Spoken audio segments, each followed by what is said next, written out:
ClueCon Weekly, the FreeSWITCH community's official web show. Tune in every week for updates in the FreeSWITCH project, interesting presentations, and interact with members of the FreeSWITCH community. ClueCon Weekly is brought to you by FreeSWITCH Solutions, the officially endorsed consulting firm of the FreeSWITCH project. FreeSWITCH Solutions solves problems so you can focus on your business. Visit FreeSWITCH.com for more information. The ClueCon WebRTC and Telephony Developers Conference. ClueCon is held every August in the Windy City, Chicago, Illinois. Meet the developers of all your favorite open source telephony projects, make the connections you need to meet your business goals, and see the latest and greatest technology in WebRTC and telephony. Visit ClueCon.com for more details. All right, guys. Welcome to ClueCon Weekly. Today is October 14th, and we'll have Matthew Hodgson from Matrix.org joining us here shortly. This week, though, Brian is on the road. Mr. West, how are you doing today? I'm doing pretty good. I'm here in sunny Orlando, Florida, at AstraCon 2015. We have all of our regular suspects here. I'm walking around, talking to all the vendors, checking out all the new stuff everybody's doing, making good contact. Found anything cool? Can everybody hear me? Yeah, we can hear you fine. Cool. You can hear just fine. Okay, I found a few things that's cool. I will, some of the video gear they have here is really nice. They have some, GrandStream has some large room systems they're showing off, which they're pretty impressive. And I'm going to be installing a FreeSWITCH box for GrandStream later this afternoon, probably, for them to toy with. So I think that's going to work well. Sorry for the noise, guys. It's getting a little noisy in here. Lunch is just let out, and things are about to get started again here at AstraCon. But that's pretty much it. It's been an awesome experience so far. Yeah, we'll hang around, and once we move into the other after portion of the call, maybe we can get some of the guys, our usual suspects, to come in and chat with us for a bit. So moving along, Kathleen, how are you doing today, ma'am? I'm doing really well. There were some very important changes this week to the Debian packaging system. The default is now set to build packages with the upstream FreeSWITCH package repos. Since the system dependencies have been removed from the FreeSWITCH codebase, the 1.6 branch is now required to use the FreeSWITCH public repos for dependencies. The dependencies are being packaged in system libraries, but until we can get the packages into Debian upstream, FreeSWITCH will need this supplemental repo to build properly. So make sure you keep that in mind. And then the notable features for this week is the addition of the variable media mix inbound outbound codecs, which mixes inbound and outbound codecs. And keep in mind that's a behavior change. So some cool stuff this week. Be sure to follow us on Twitter at ClueCon and at FreeSWITCH, and on the Facebook pages for all the latest updates. Thanks, Ken. All right, cool. Thank you very much, Kathleen. And this week we've got Matthew from Matrix. And let's see here, where did it go? I'm going to see if we can get Matthew on the video here. Hey, Matthew, how are you doing today? Hi, Ken. Doing very well, thanks. And thank you very much for inviting me to come and be on the show. Oh, yeah. Thanks for coming out and joining us today. We greatly appreciate it. So you want to, for those that don't know, what is Matrix? Well, I guess that's the million-dollar question. Well, first of all, I should apologize for any background noise here, because I'm actually also at AstraCon, albeit hiding in a corner, as you can probably guess.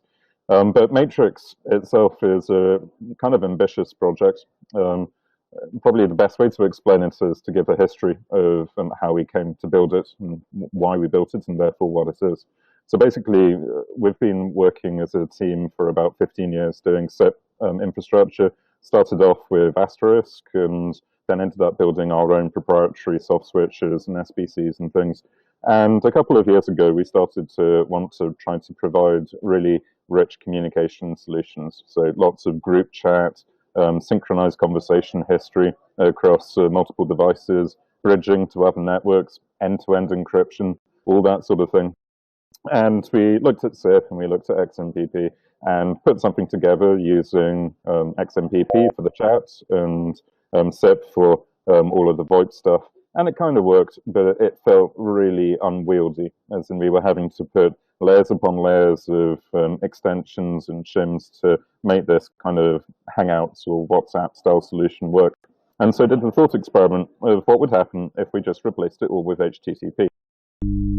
Obviously, there are lots of people out there who do HTTP-based telephony APIs. You've got the Respoke from Digium and Twilio, Tropo, all of these different APIs for going and doing messaging and VoIP, except they're all proprietary and they're almost all closed and software as a service style solutions. And by the way, please interrupt me if my audio is breaking up or anything. I don't know. Oh, yeah, we'll let you know. No, okay. You're good. You're good. You're doing good. So basically, the thought experiment was what would happen if you replaced SIP and XMPP with HTTP, and that is what Matrix is. So it's a completely new open standard API and protocol that goes and provides group communication as a first-class citizen. So there aren't any one-to-one conversations unless it's a room that happens to have two people in it. One that's completely decentralized, so that there isn't any single chat server or domain or vendor or entity who can control those conversations. And one that has end-to-end encryption as part of the core standard. If you want to use it in a room, you don't have to use it, but it's there as part of the baseline if you want it. And finally, synchronized conversation history over all of your devices and push notifications and basically all of those nice features that you expect to have from a modern proprietary solution like Facebook or WhatsApp or whatever.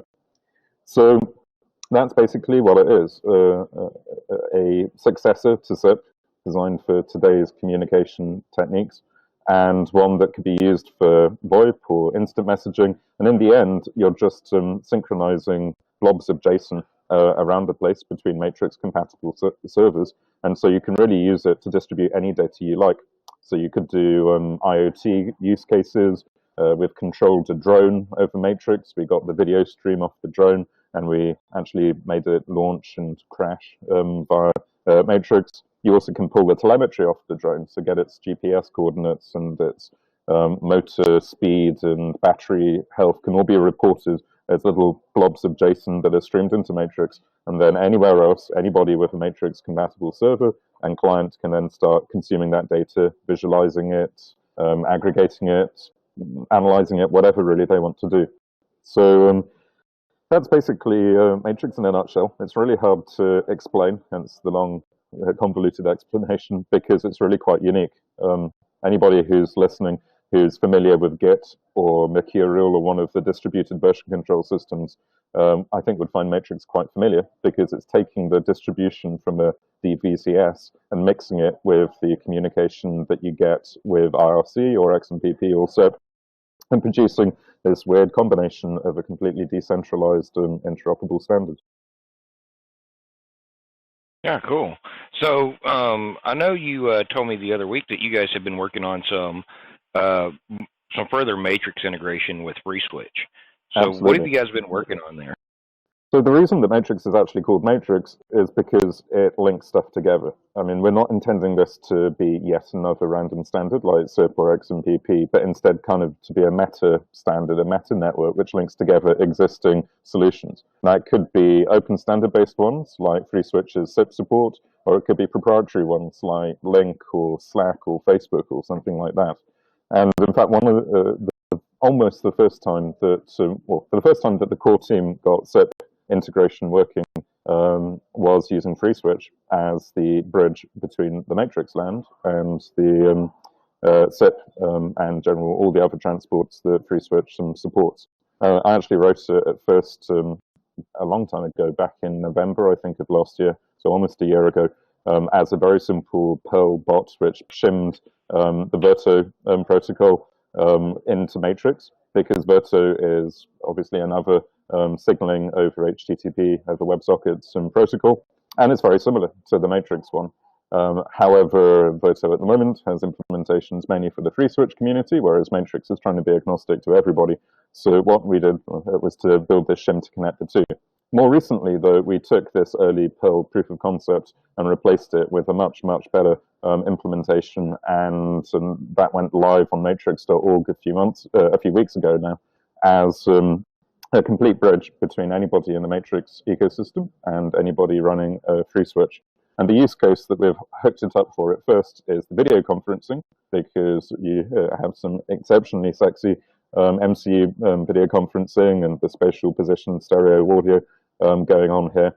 And as the kind of reference Matrix client, we want to provide a Hangout style experience. And so what better way to do a video conferencing Hangout style experience than integrating with FreeSWITCH. So, I mean, it probably makes sense for me to work out how to share my screen. I'm going to risk sharing the whole screen. This can never possibly go wrong. And oh, never. We'll go ahead and let's get you in the right mode here. Okay. Go ahead and share your screen. Ready? Perfect. I should have now shared my screen. So hopefully, there's an ugly photo, an ugly avatar of me. Yeah, so we've got our classic video feedback of Doom here as it gradually stacks up. Let me know if the quality fails at all on this. And let me go and actually show you something more interesting than video feedback of me. So here is a typical Matrix client. This one is called Vector. It's not actually written by the core matrix.org team, but it's done by the company who funds us to work on Matrix. And this is a room here called Matrix HQ. Can you see it okay? Because I obviously can't see. Perfect. So this interface looks kind of like Slack or something like that. And you can see we've got infinite scrolling conversation history here. You can see the scroll bar jumping around as I keep paginating backwards. And if I scroll down the right-hand side, you can see we've actually got a hell of a lot of users in here. We've got about 2,000 users in this room right now. At the moment, only a couple of hundred of them are online, but it's a room that we encourage everybody to join when they are first using Matrix, so it kind of stacks up with all of the active people in the community. Now, the interesting thing about this room is that obviously you have a mix of images. So this is a screenshot that somebody has sent from the iOS app showing delivery reports, which is new as of today in Matrix. So if you want Facebook style read notifications to see who's read up to a given point in the conversation, but also lots of normal messages too. Now, of the 2,000 people here, we've got about 300 different servers participating. Most people are using matrix.org, and you might be able to just about see that the domain that they're joined in is on matrix.org. But if I find somebody quickly, like, hey, Skaverat here, who's just come online, he runs an m.skaverat.net server. And who else have we got? There's Tor here, who's on hvim.no. So it's basically a mix of the main seed Matrix server and lots of personal ones. But the really cool thing is that the history of this room is completely decentralized and distributed over all of those servers. Just like Git repositories can be replicated, each with equal authority over the actual source control. So if we lost matrix.org right now, this room would continue indefinitely across all of the other 299 servers out there where people are using it to chat themselves. So there is literally no single company or vendor or server who is controlling this communication space. So that's the general Matrix stuff. Now, if I go and let me jump into our internal Matrix channel here, where we're busy arguing about new features and prerequisite animated GIFs and that sort of thing. If I go and hit the video call button, what this is doing now is starting a WebRTC call out to what's called an application service. And you can see myself echoed back. And this is from an MCU sitting in New York on DigitalOcean, which is, of course, the FreeSWITCH one. And someone has gone and dialed in, but they don't have a webcam in there, which obviously isn't very helpful. I'm hoping that somebody's going to turn on. Oh, so apparently the team has gone down the pub because in London it's, 7 o'clock now. But it'll be interesting. Let me go and type at the same time there and say, hey guys, I'm trying to demo with the FreeSWITCH gang. Any chance of getting any video? My poor laptop is dying here. You can see I'm getting push notifications coming in as desktop notifications from another client. I know what I can do. I can demo against myself. Let me go and find this client here, and hopefully this one. Let me expand the room list here. Matrix Internal is where we're hanging out, and you can see that there's an ongoing FreeSWITCH video conference. I'm just going to click on that, and again, other than my poor computer completely, there we go. Oh, there we go. So you can see on the other side, oh, and I'm getting terrible feedback now, as you might expect. But you get the idea that we've got the three participants coming in there, composited together with FreeSWITCH. But from a Matrix perspective, you could be accessing it from really any client. Right now, the actual UI to hook up the video calling on a multi-way room like this is only implemented on this client. But it's really exciting to just be able to plug FreeSWITCH straight into the guts of Matrix. So that's probably enough demoing of what's actually going on here. Perhaps it would make sense to show a one-to-one call as well. So if I go to this room, it's just got lots of demos where I've been doing at Astricon. If I go and wave to myself here, then I get the notification coming in there, and I can talk to Evil Matthew. And so Evil Matthew is my test user who wears a suit, and not so Evil Matthew is here. Oh, that's a bug. Ignore that. And I can wave back from here. And then if I wanted to do a one-to-one video call, at this point it doesn't loop FreeSWITCH into the system. Oops, not entirely sure what's going on there. Yeah, I think that we're hitting a bug. I should mention the Matrix is beta right now. Let me just try one more from this side. Yeah, so it thinks the reason it thinks I'm in a call is because I'm still in the call there. So if I hang up on that side, then I can do a one-to-one. There we go, much better. So this is just a classic one-to-one call like this between the two sides of my monitor.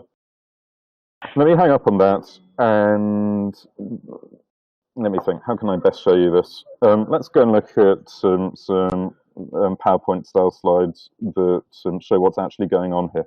So this is a Matrix to FreeSWITCH integration. The stuff on the right-hand side is the Matrix ecosystem. You have all of these servers synchronizing their communications with one another, and you have a whole bunch of clients hanging off those servers. Then you have something called an application service, which is a bit like IRC services, if you're familiar with how IRC works, as having a kind of privileged client. So these things can masquerade multiple users, they can masquerade multiple rooms, and basically provide a portal, a bridge through to an existing ecosystem. So if you have an existing server, like a FreeSWITCH, with a bunch of Virtu and SIP and God knows what else clients hanging off it, then you can go and link back into Matrix and basically use all of the capabilities we have in Matrix of group chat and bridges to other networks, whilst using FreeSWITCH for the voice and video termination and conferencing.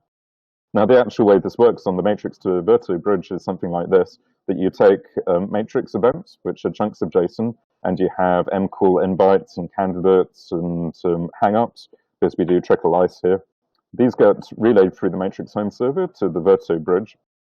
This goes and de-trickles the ice, because FreeSWITCH doesn't have trickle ice support yet.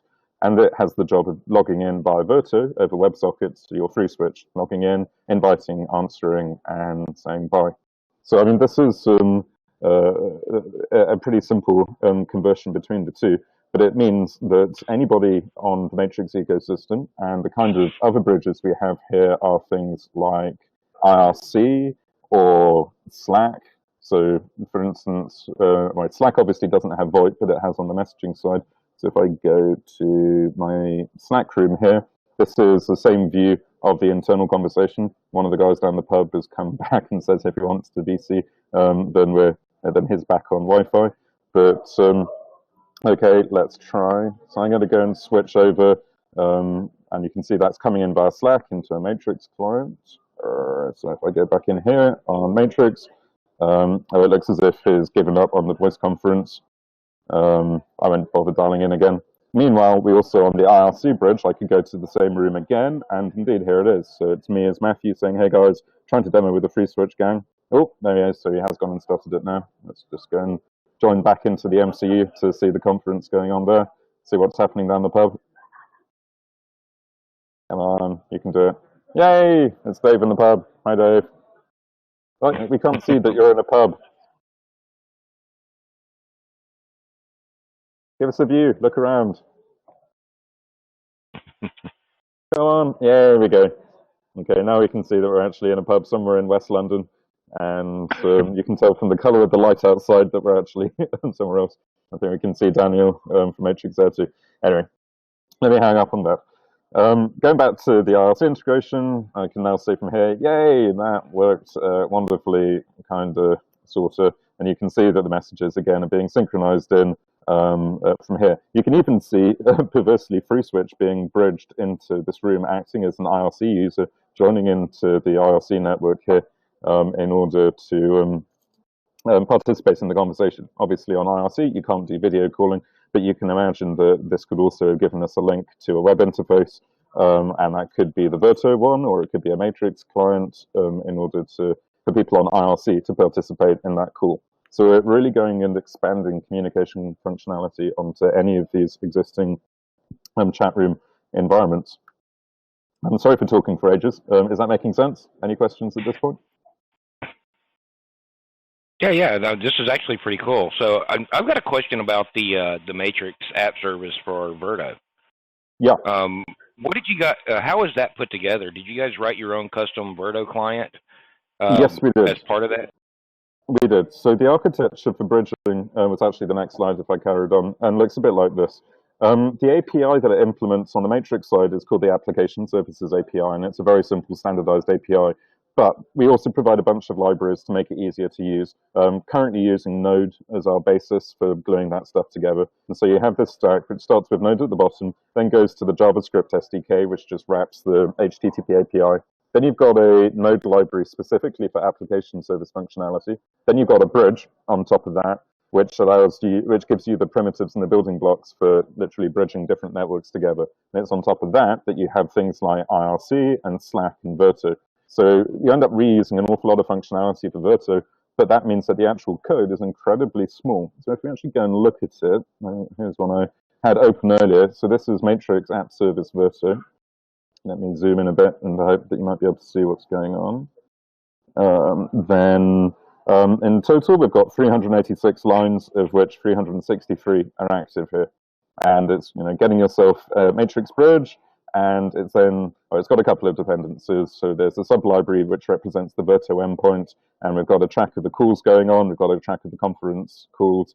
But to actually run it, this is the Verto stack, and it's really simple. It's just switching on messages coming in. You case on answering. At the moment, we're only doing it one way from Matrix to Verto, but it'll be easy to also handle Verto.invite. We've got Verto by, and otherwise it's an unhandled method. And so it's probably easier to see it from the other side. So on the Matrix side, this is the equivalent that when, handling a Matrix event coming in here. So when you get an invite, which is called a Matrix room member, to invite you into a room, then it goes and automatically joins here with an intent to join that room. If people leave or get banned from that room, they get kicked out of the bridge. And the most important one is the mcall invite. So this is the equivalent of our Matrix, of our Verto invite. And it comes in with some SDP and looks to see who is in the room, and then here creates a Verto call with the necessary data and bridges the two together with the Verto attempt invite, which in turn goes and sends out a Verto.invite. So sorry for the very quick rush through there, but it's not using Verto.js. We just went and implemented our own thing to talk to the WebSocket because it's a really nice, simple WebSocket-based protocol. But the problem is that I guess we want to glue it into other things, hence using Matrix as the disintermediation kind of lowest common denominator protocol between the two. Probably an interesting thing to do would, here's one I did earlier, is if we went and looked at, say, the call that I did earlier. It's easier to see it one-to-one on the Matrix event side of things. But what you have is simply some JSON here on the Matrix side saying, here's an offer, and here's the SDP, and you get a version in the call ID. And similarly, you get a response back to that from the other side. And that is really very similar to Verto. Meanwhile, messages like these, again, are much simpler. It's just JSON with body and message types. But the cool thing and the real difference from Verto is that it's totally decentralized. It's really a conversation history database linked over all those matrix servers rather than just being an RPC, pass a bit of JSON back and forth. Instead, it's synchronizing this JSON history around the place. Does that make sense? Yeah, no, this is pretty cool stuff so far. Excuse me. Now, I think the next question that people might want to know here is how hard is it to actually set up Matrix? How quick can we get it, set it up, and start playing with it? It should be hopefully really easy. Now, right now, Matrix is just over a year old. We launched it at TechCrunch Disrupt in September of last year, and we are still in beta because it's a very ambitious system. But if you go to matrix.org, there's a big button called Try Matrix Now, and if you click on it, it gives you a list of all the clients, and it recommends either the vector client we were just looking at, or the Angular client called Matrix Console that I also showed you. There's also a command line client based on WeChat, that works really well. I've probably got it open. Yep, that's what the command line one looks like. Yay for WeChat, except my SSH session is timed out. But if I quickly go and jump back into that screen, assuming the connection lets me. Yeah, there we go. So I can go and respond in there, and if we go back to one of my other clients, then sure enough, you can see me chatting away, and the same view on Vector. So that's the client side. There are loads of other clients. Most of them are quite geeky command line ones written by folks. There's a Perl one there, there's a Kotlin one, there's an Emacs macro for everybody who loves Emacs, there's a Python one, there's a Chrome app, all those ones. On the server side, you've got a choice of 3 servers right now. Actually 4, we need to add one to here. But the only one which is being actively maintained and developed is the reference one from the Matrix team, and it's called Synapse. And to install it, there's a screenshot of Synapse looking beautiful. To install it, to go to the GitHub page, it really should be a couple of lines to get up and running on almost all distributions. So here we are, Synapse installation on Debian. You've got to apt-get the Python dependencies. Similarly for Arch Linux, it's 1 line. On OS 10, it's 3 lines. Then to install it, you create a virtual env, you activate it, you install it, and then somewhere towards the end, you run it. You should probably, there we go, running it, which is just sync control start. So it's not perfect. We can make it better, but in general, it takes folks typically a quarter of an hour, half an hour to get one up and running on most typical distributions. Cool. All right, guys. Well, I want to open up the floor, see if anybody that's hanging out has any questions for you. And sure. While they're thinking about what they want to ask, is there anything you want to get out there right now? Well, the thing is, so right now we're in beta, as I said. We're hopefully going to be exiting beta towards the end of the year. But Matrix is obviously a really ambitious, crazy moonshot of a project. But if you believe in a world where we can actually defragment between all of these different islands of communication, especially on some of the new stuff we're doing with proprietary networks. So we've got, say, libpurple-based bridge for connecting to Link and to Skype and Facebook and that sort of thing. If you believe in a world where we can bridge them all into one decentralized network, which no entity controls and actually gives people control over their information, then please run a server, experiment with it, use the clients. In fact, something I should have shown you was the actual architecture stack you get with Matrix. If I jump to this slide quickly, this is actually the stuff that you get here. So you've got the Matrix spec, which is the HTTP API between the client side and the server side, and also the application services one. So you have the reference server, you've got all of the bridges, which I was mentioning earlier, and then you've got the web client stack, and that's both Angular and React. So the Vector app is written on React, the web console one is on Angular, but we also have iOS and Android and all the other third-party clients and bridges. So we're really providing an entire solution here, or an entire ecosystem for folks to get involved with. So if you had an existing app and you wanted to add in voice communication or video or chat, then you can pick one of these libraries. If you want to write a new app, you can fork one of them and rebrand it. Everything is Apache licensed and completely unencumbered. We just want people to use it and for the standard protocol to get out there as a useful thing for people to use. Let me see if I can quickly share my phone onto my screen just to make this even more complicated. And I can also then quickly show the iOS app. Would you believe? Oh, there we go. It might work. iOS 9 is, as always, not quite as functional as one would hope. And it doesn't help that my screen has crashed. We can come back to that possibly in a bit. I'm going to have to reboot my phone because of the magic of iOS. So yeah, perhaps we can open it up to the floor whilst my phone reboots. Yeah. Any questions? Any questions, anybody? Go ahead and speak up. You can ask in chat. You can ask on IRC, and we'll translate here for you. Yeah, if you ask to IRC, it will also come in Matrix on the hash FreeSWITCH room there.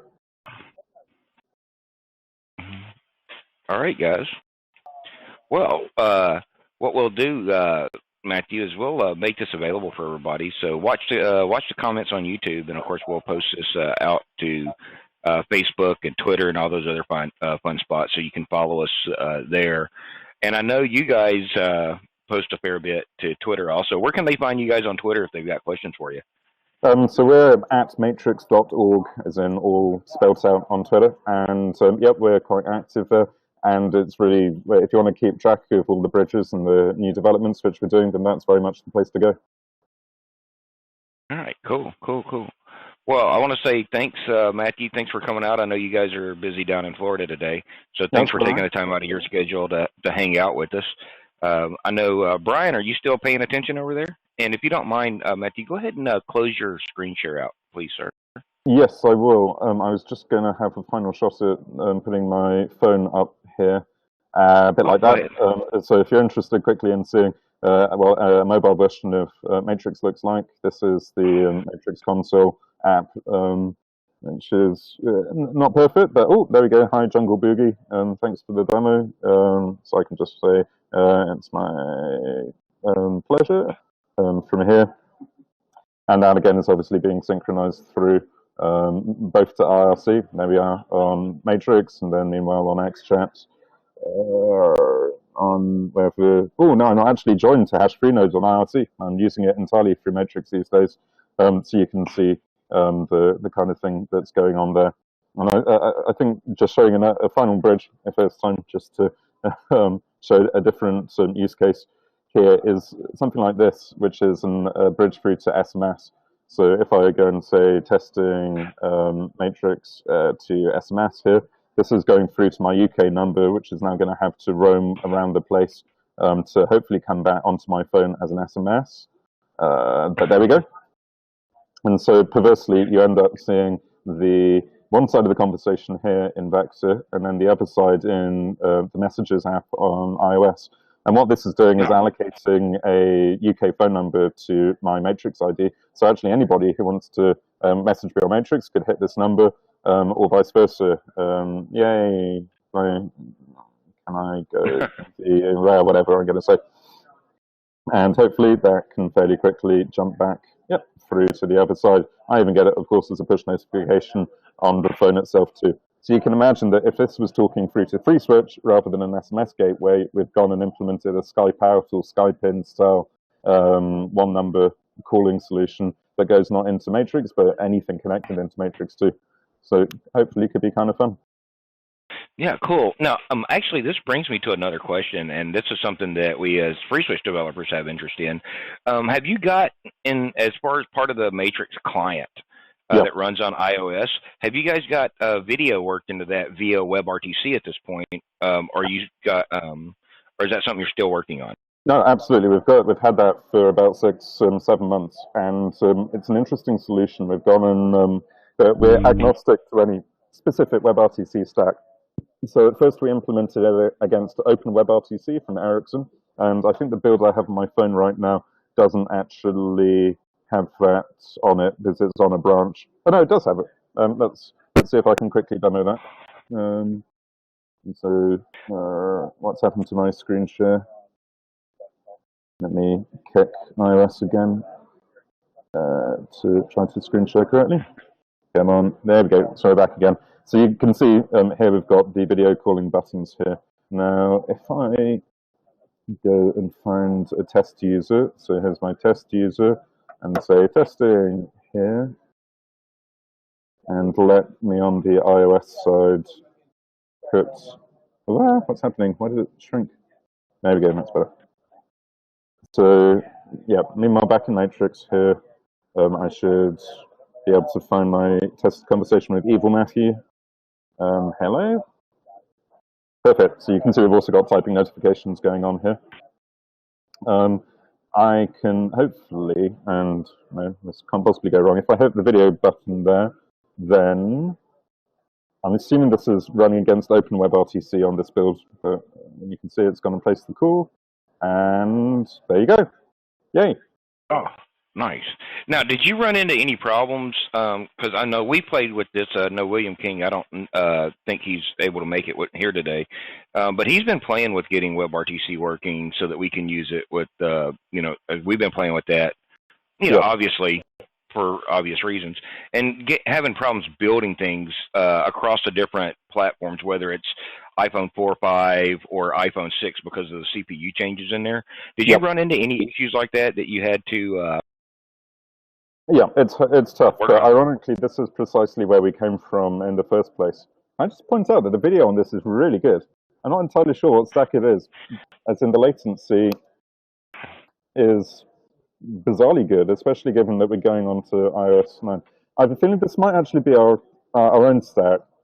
Let me hang up on that, because as I said, sorry, I'll answer your question in a second, but we support about 4 different stacks between OpenWebRTC, the Google stack, and also our own stack, which we're hopefully going to open source sometime now, which will provide yet another option out there. I think that was actually demoing our own one, so welcome to a world first accidental demo of our own WebRTC stack. But it's hard. It's really hard. And our background is that when we were doing all that SIP stuff 10 years ago, we were also doing our own media stacks and our own VoIP SDK. And that actually is the VoIP SDK that you just saw that we were using back then.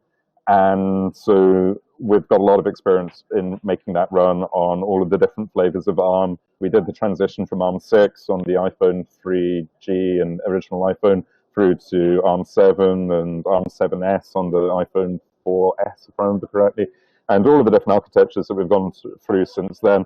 And yeah, it's a huge pain to get right. But that's why Matrix Kit